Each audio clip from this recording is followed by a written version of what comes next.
First day of shed assembly. Unfortunately my GoPro broke during the time lapse, so there is no time lapse. Shed has been built. We've moved a lot of stuff inside. Basically the shed was built so we could move out everything from this addition to the house. So the big project just starts because tomorrow there is a crew coming in to work on the roof. The roof is old, it uses asbestos, which is bad. It's not bad if it lays there, but it's bad if you work on it, and it looks ugly as hell. We want to get rid of that, so we're replacing the roof with solar panels. As you can see, it's nice sunny weather, so we expect to get some solar energy generation, and we'll see how big of the savings it will be on our monthly cost of electricity.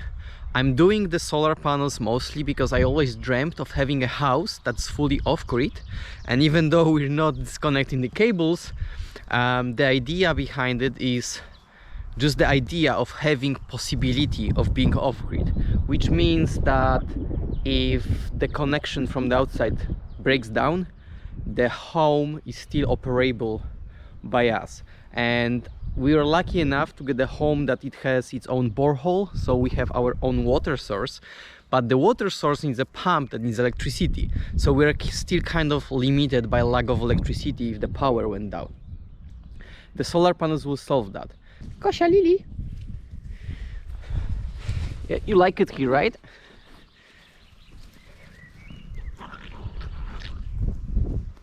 Two days ago we had a wood delivery for the roof. I'm still waiting for the delivery of the solar panels and the rest of the materials, but I guess this is not needed at the beginning phase of renovating the roof. I was so surprised how much wood there is needed for the new roof. I've never built a house.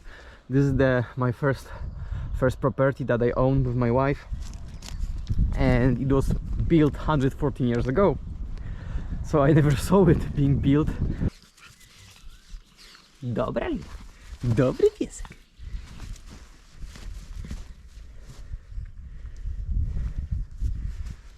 Gosia. Dobra Gosia, dobry piesek.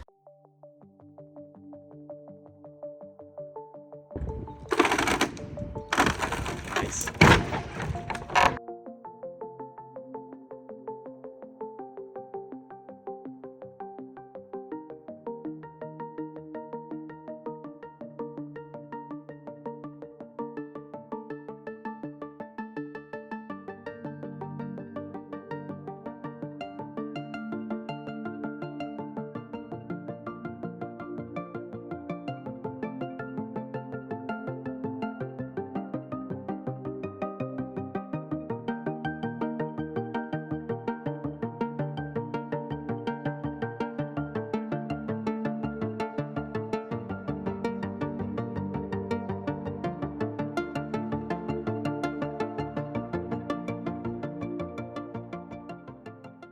Today is the weekend, so obviously the crew on the roof doesn't work, and that makes it perfect time for me to try to take down the shed, or the old shed, the addition to the building as I like to call it.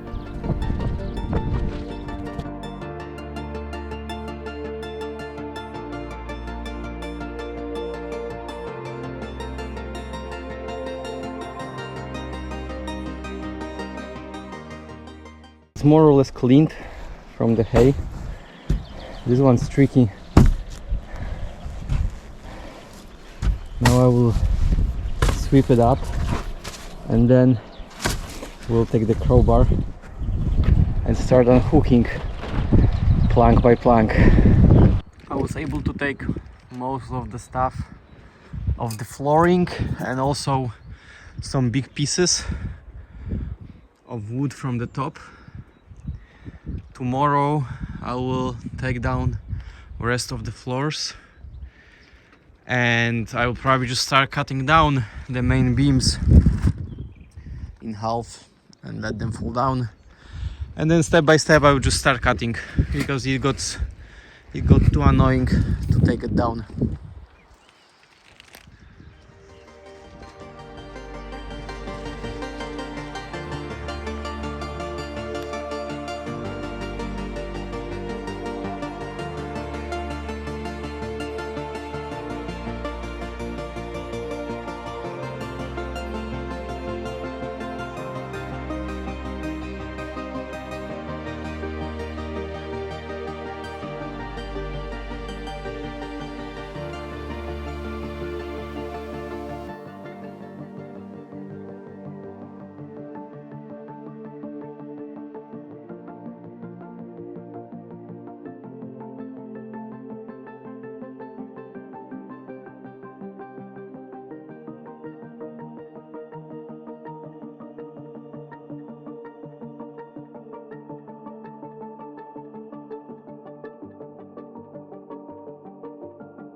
We spent yesterday 4 hours after my dad visited to work on this addition to the house, and now we spend almost all day, no, like literally all day, just cutting and moving wood, which is really heavy, and all the wood has been moved. You will see now, and hopefully we'll get the terrain also cleaned up in the next few days, and maybe also dig a hole for the power to the new shed, and well, a bunch of stuff. We'll see what we can achieve.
We've dug most of the trench for the cable, but the problem started when we were getting closer to the house, and something from somewhere from here were a lot of stones, and there is huge stone that we cannot dig out.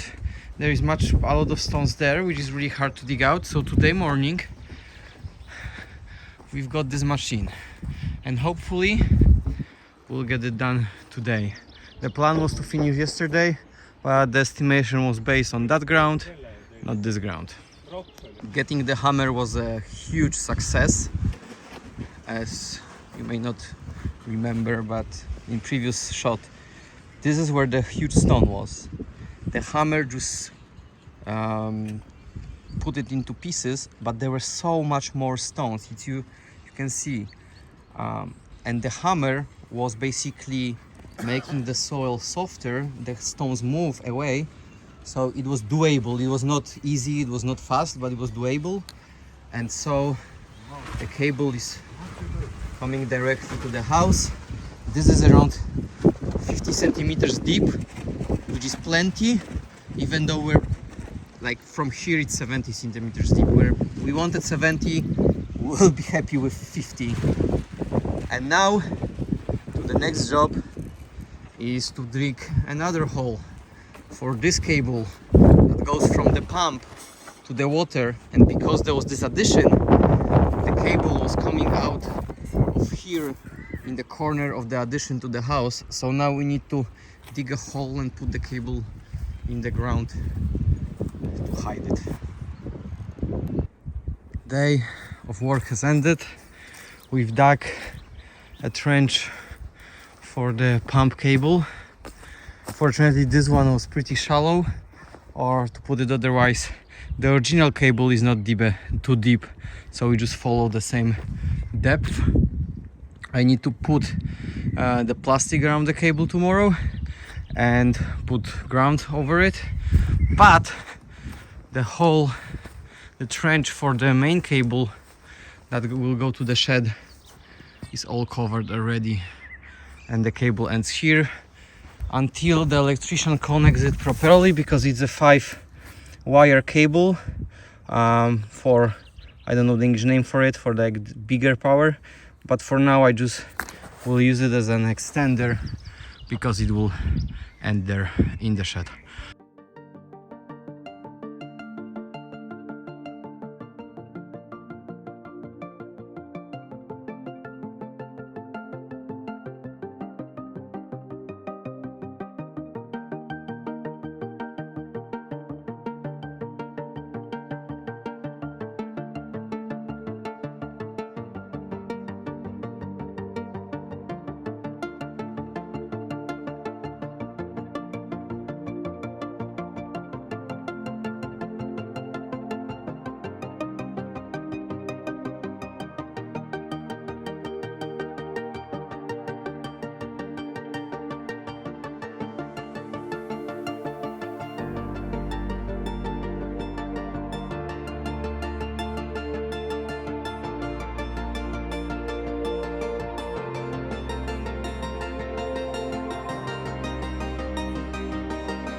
Here you can see how not level the whole house is. So basically that part of the house is more or less level, and then when we switch here, then the house is sloping down a little bit, but a little bit adds up. So here they had to add a bunch of smaller planks to make it equal. You can see like there is a little bit here and more the further we go, and then on the side here they had to add the whole kind of additional wall to make the size the same, and the same goes for the front of the house. Unfortunately for me that means additional costs, but yeah, fixing old houses is always more expensive than just building from scratch, obviously. It was heavy raining at night, so we woke up to a bunch of water on the ground here, and it's dripping from like 10 different places in the kitchen, and the same happened in the living room. There's even more water. It's dripping from, again, 10-15 different places. Fortunately no computers or electronics have been harmed. Oh, just perks of replacing the roof.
The roof is finally done after almost 2 months. So the video you saw, it's like day by day, but only working days are calculated in. All the weekends or the like week off because we were waiting for parts were not counted in. So it was for us like 2 months of waiting for the roof to be finished. It's here, it's awesome. We're really happy with the work, and I can highly recommend the company that installed it. Solar panels are installed, all connected together, and in 3 hours electrician is coming and he will connect inverter. So theoretically we could start using energy that we produce, but you cannot just connect solar panels to energy grid if you don't have an agreement with energy company. So I've contacted Electri-Levi, which is an Estonian company that manages transferring the energy, like energy lines and everything, and they have to come and replace our energy meter because it needs to be double-sided. It needs to count the energy coming in and the energy we're selling. They also have to add a lot of attention warnings to their substations, because if there is a power coming from our house and the electricians are working on fixing something in the substation and they turn off the power from the power plant, they have to be warned that the power can still be on and the wires can be live. So that's really important. So today we'll have inverter and we still will not be able to use solar panels, which is a pity. I'm waiting for Electri-Levi, but they said that the term of services, the contract I've signed with them, they have time until 2 months in future. So in these 2 months they promised that at some time they will call me and just replace the energy meter, and hopefully after that we can start already producing and using our own electricity from the solar panels. So these are the solar panels, and you can barely see. In really sunny weather as now, you can see directly, but they don't stand out from the rest of the roof.